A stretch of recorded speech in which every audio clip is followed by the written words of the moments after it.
Welcome to rainbow study circle. Friends எல்லாருக்கும் வணக்கம். நம்ம சேனலில் குரூப் 2 எக்ஸாமுக்கான வேகன்சி டீட்டெயில்ஸ் வந்து ஒவ்வொரு கம்யூனிட்டிக்கும் பார்த்துட்ருக்கோம். அந்த வகையில் இப்போது இன்றைக்கி இந்த வீடியோவில் பார்க்க போகிற கம்யூனிட்டி வந்து பார்த்திங்கன்னா பிசிஎம் கம்யூனிட்டி. சரிங்களா? பிசிஎம், ஓகே, பிசி முஸ்லீம். ஓகே, இப்போது இந்த கம்யூனிட்டியில் வந்து நம்ம வந்து ஒவ்வொரு போஸ்ட் வைஸ் எவ்வளோ வேகன்சி இருக்குது, டிபார்ட்மெண்ட் வைஸ் எவ்வளோ வேகன்சி இருக்குது, அண்டு கேட்டகரி வைஸ் எவ்வளோ வேகன்சி இருக்குங்கிறத நம்ம டீட்டெயிலாக பார்க்க போகிறோம். வேகன்சி டிஸ்ட்ரிபியூஷன் அப்படிங்கிறது டிஎன்பிசி ரிலீஸ் பண்ணாங்க. அது வந்து அந்த பிடிஎஃப் வந்து ரொம்ப பெருசாக இருக்கும். நம்ம பிரிண்ட் கூட போட முடியாது. ஸோ அந்த பிடிஎஃப் வந்து ரொம்ப பெருசாக இருக்கும். அதனால் நம்ம வந்து ஒவ்வொரு கம்யூனிட்டி வைஸாக BC, MBC, SC, ST, SCA, இந்த மாதிரி பிசிஎம், இந்த மாதிரி ஒவ்வொரு கம்யூனிட்டி வைஸாக நம்ம பிரித்து வீடியோ போடுறோம். நம்மளுடைய நண்பர்கள், மாணவர்கள் புரிஞ்சு கொள்வதற்காக கவுன்சிலிங்க்கு இது வந்து ரொம்ப யூஸ்ஃபுல்லாக இருக்கும். நம்ம சேனல் இது வரைக்கும் சப்ஸ்கிரைப் பண்ணாதவங்க மறக்காமல் சப்ஸ்கிரைப் பண்ணிடுங்க. இந்த வீடியோவை உங்கள் ஃப்ரெண்ட்ஸ் எல்லாத்துக்கும் ஷேர் பண்ணுங்கள். இந்த வீடியோ வந்து பிசிஎம் கம்யூனிட்டிக்கானது. பிசிஎம் கம்யூனிட்டி சேர்ந்த நண்பர்கள் எல்லாருமே வந்து இந்த வீடியோ வந்து அவங்க நண்பர்களுக்கு ஷேர் பண்ணுங்கள். ஒவ்வொரு கம்யூனிட்டிக்கும் நம்ம சேனலில் வீடியோ இருக்குது. சரிங்களா? எல்லா கம்யூனிட்டிக்கும் நம்ம வீடியோ வந்து போட்டிருக்கோம். எந்த கம்யூனிட்டி நம்ம மிஸ் பண்ணல. எல்லா கம்யூனிட்டிக்கும் நம்ம சேனலில் வீடியோ இருக்குது. பார்க்காதவங்க தாராளமாக பாருங்கள். சேனலில் வந்து சப்ஸ்கிரைப் பண்ணுங்கள், ஷேர் பண்ணுங்கள். ஓகே, இப்போ வீடியோக்குள்ளே போகலாம். இந்த கம்யூனிட்டி பிசிஎம் கம்யூனிட்டிக்கானது. பிசிஎம் கம்யூனிட்டிக்கு எவ்வளோ வேகன்சி பார்க்குறதுக்கு முன்னாடி எவ்வளோ ரிசர்வேஷன் நம்ம தெரிஞ்சுக்கணும். 3.5% ரிசர்வேஷன். இந்த 3.5%ங்கிறது 100ல் 69% வந்து தமிழ்நாடு கவர்மெண்ட் இடஒதுக்கீடு தராங்க. ஜாதி வாரியான இடஒதுக்கீடு, கம்யூனல் ரிசர்வேஷன் சொல்லுவாங்க. அந்த 69ல் 3.5ங்கிறது பிசிஎம் கம்யூனிட்டிக்கு தராங்க. சரிங்களா? ஓகே, மீதி 31 என்னென்னு பார்த்தீங்கன்னா ஜென்ரல் கம்யூனிட்டியை தாண்டி யார் வேணால் அந்த போஸ்ட் எடுக்கலாம். 31%. அது என்னென்ன போஸ்ட்டுங்கிறதும் நம்ம தனியாக வீடியோ போடுவோம்.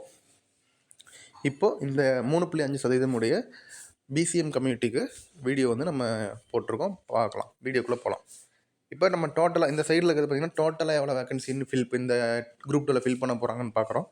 டோட்டலாக 6151. அதில் வந்து 161 வந்து இன்டர்வியூ, 5990ங்கிறது நான் இன்டர்வியூ. சரிங்களா? ஓகே, இப்போ பிசிஎம் ஜென்ரல் அப்படிங்கிறது 110, பிசிஎம் உமன் அப்படிங்கிறது 43, பிசிஎம் டெஸ்டியூட் வீடோங்கிறது 6, PCM ex service men 6, PCM general HHI 2, PCM women LD, PCM women LD CPLC DF ACMUD 2, PCM general PSTM 28, PCM women PSTM 11, PCM destitute widow PSTM 1, PCM ex servicemen PSTM 2, total 211.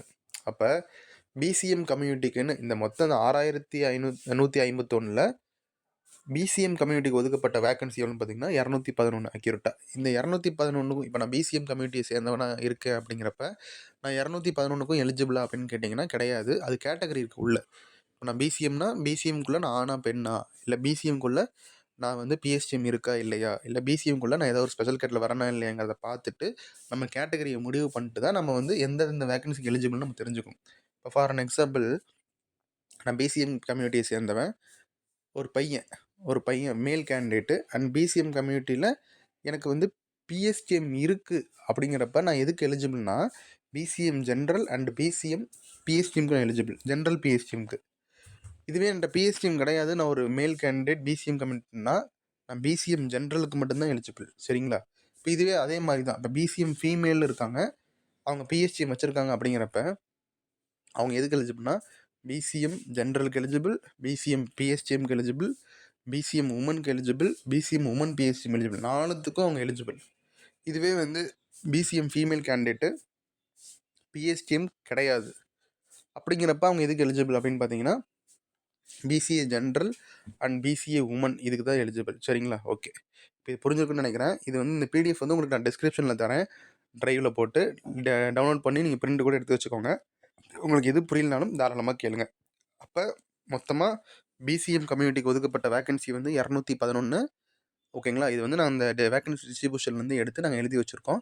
அடுத்து vacancy distribution பற்றி நம்ம பார்த்துடலாம். BCM கம்யூனிட்டிக்கானது இதுதான் இந்த vacancy distribution list. இப்படி நம்ம கம்யூனிட்டிக்குன்னு நாங்கள் பிரித்து வச்சுருக்கும் போதே பார்த்தா தெரியல, ஜூம் பண்ணி பார்க்க வேண்டியதாக இருக்குது. அப்படின்னா நினச்சி பாருங்கள், எல்லா கம்யூனிட்டிக்கும் ஒவ்வொரு கம்யூனிட்டிக்கும் இந்த மாதிரி இதில் இருக்கிறது தான் கேட்டகரி.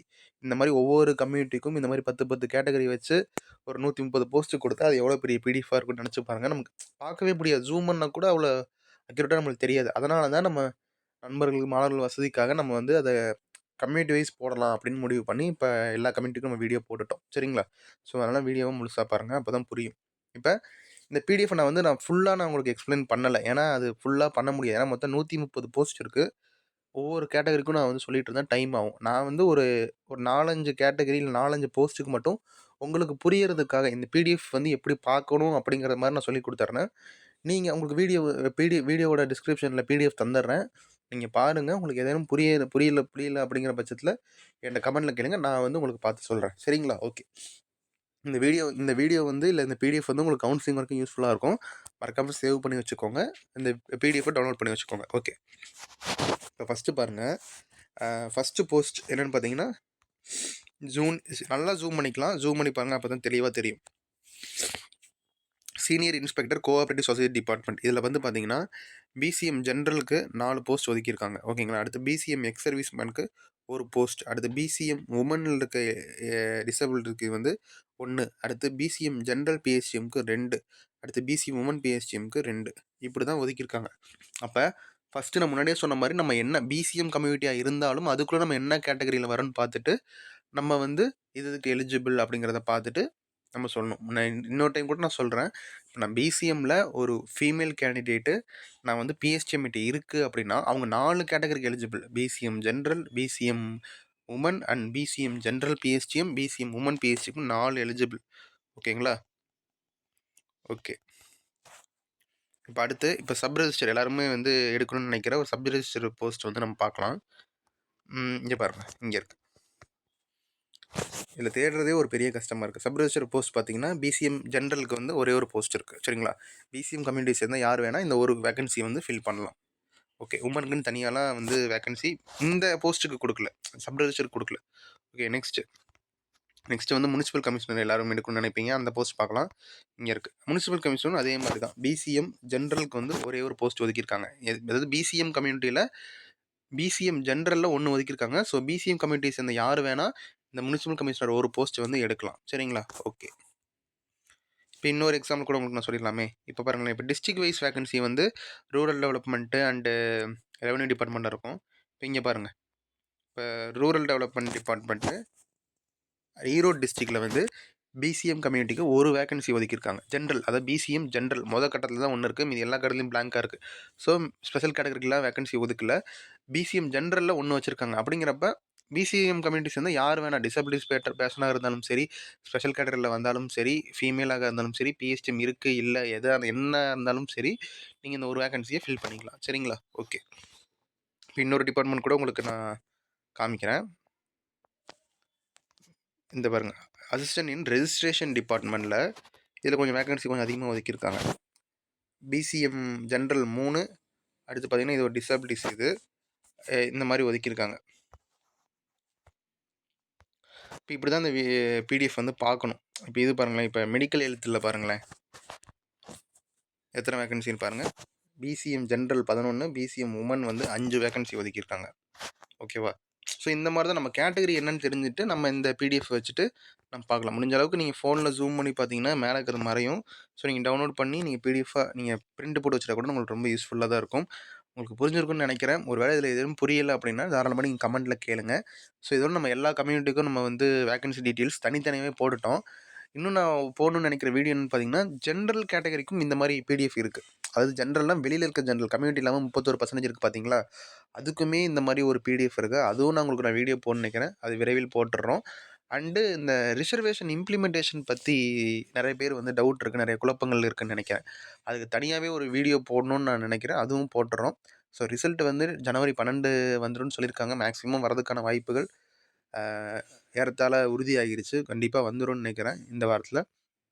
ஸோ மறக்காமல் நம்ம சேனல்லாம் சப்ஸ்கிரைப் பண்ணுங்கள். டிஎன்பிசி பற்றிய அனைத்து அப்டேட்டுகளும் நம்ம சேனலில் போட்டுட்ருக்கோம். மறக்காமல் உங்கள் சப்போர்ட் கொடுங்க. நன்றி, வணக்கம்.